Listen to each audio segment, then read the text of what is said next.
Dear investor, Q1 result season has ended. It ended on expected lines. We have been observing lackluster performance of the legacy businesses more present in the index, while newer spaces show significantly stronger performance. This trend has sustained for several result seasons, and we believe the same could continue over the foreseeable future. Now, our belief is that markets ultimately follows earnings growth, of course adjusted for valuation.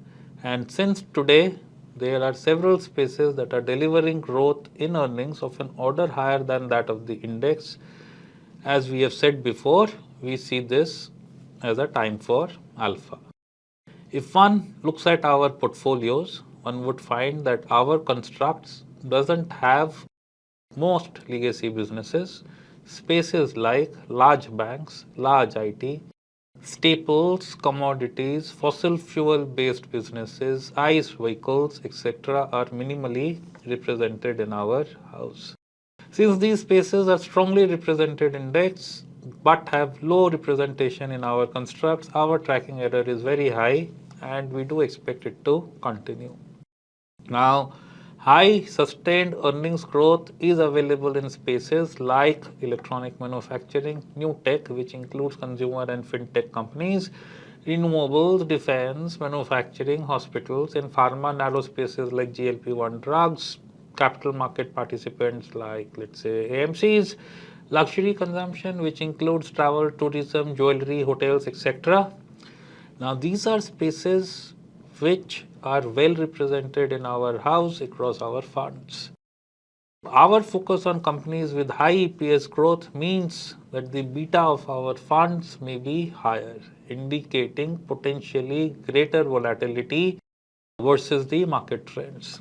However, this beta reflects exposure to earnings growth, which is a key driver of market returns according to our belief.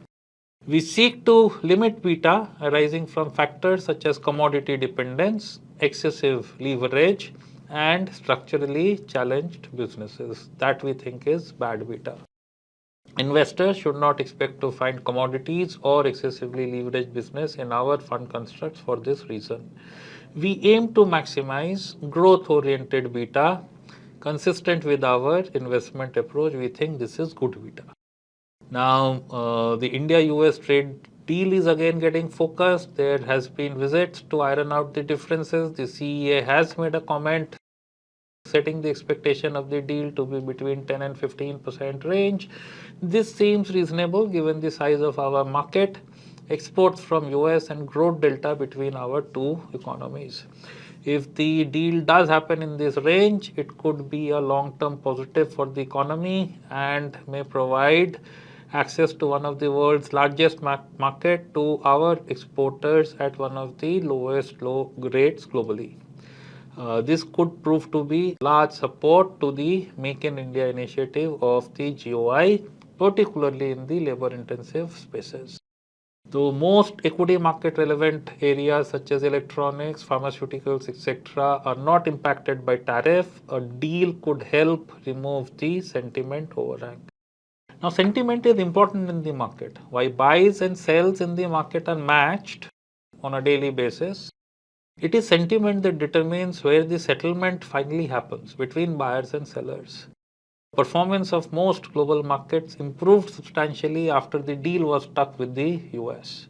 Over the past year, our markets have been flat indices. This has happened while the earnings growth has been 8%. There has been an RBI rate cut of 1%, and there has been a cut in GST rates also, putting a lot of money in the hands of the population.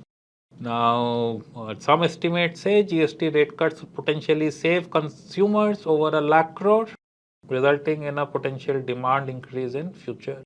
Now, while heavy rains and demand deferment on GST cuts, may impact Q2 numbers, we do believe there is a fair chance that markets could respond positively to a favorable deal with the US if it occurs, as the spring that has happened on account of earnings growth and market going nowhere gets released. FPIs have been selling consistently in the past period. However, US bond yields have declined to closer to 4% now, and INR is around 88 to a USD for some time. Lower US bond yield and stable currency could again encourage arbitrage seeking FPIs and hedge funds to resume normal market activity. Also, since India has been among the worst performing markets of last 1 year, our relative valuations with other emerging and developed markets have improved, and if sentiment improves, it could encourage emerging market FPI to also take a more positive view of the country. There is a good chance that we see FPI selling to reduce in the next period. Now, domestic flows continue to remain strong and positive. However, our sense is that flows are below potential. We believe the momentum of flows that we saw in September to Jan period indicates potential. Now, lower domestic flows, almost in line with SIP flows, suggest subdued sentiment. As sentiment improves, we expect domestic flows to improve. Now, supply of paper is the third part of the puzzle on flows. So while we expect FPI flows to reduce and domestic flows to improve, the supply of paper as of now is torrential. When this happens, typically markets are range bound or subdued. This could happen this time as well around, as investors sell old holdings to make space for newer holdings. However, our belief is that sentiments decide the direction of the market more than flows. Since we believe sentiment is improving, chance of market to realize a part of this spring over the next period of 3 months is high. At Motilal Oswal Asset Management Company, we run focused, high conviction, high earnings growth focused portfolios and believe that the lower interest rate, improved liquidity and better sentiments are tailwinds to our investment approach. Thank you. Happy investing. May the good times continue. Mutual fund investments are subject to market risks. Read all scheme-related documents carefully.